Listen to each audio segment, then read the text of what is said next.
In Python, we can also change the case of the string. For example, in D, the variable D stored with the name Ankit. I want to change that Ankit into uppercase. So how to do it? So that is simple by using method calling. Means you first write the argument, then one point, then I write upper. So upper is a function that used to convert that string to uppercase. When I write the code, that my string is converted into uppercase. So here I first mentioned that variable, then point to upper. Okay. So how to do it to lower? Same. D point lower. Then I run the code. It written in the lower case. So how to convert this to a title case? Means first letter to the capital and all the rest of the letters to the lower case.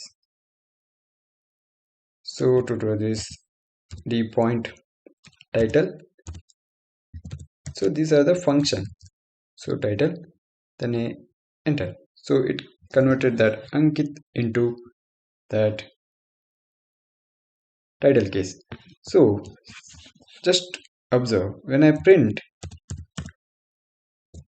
D now, when I print D, it won't change to any of this case because we didn't store that changed value in the variable name.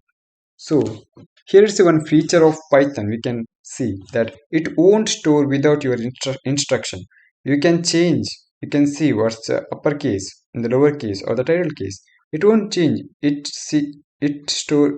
have the value whatever you given in the initial stage.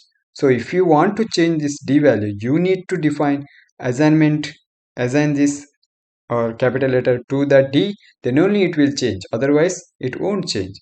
So this you can observe over here. When I print D, it will give the older that Ankit string.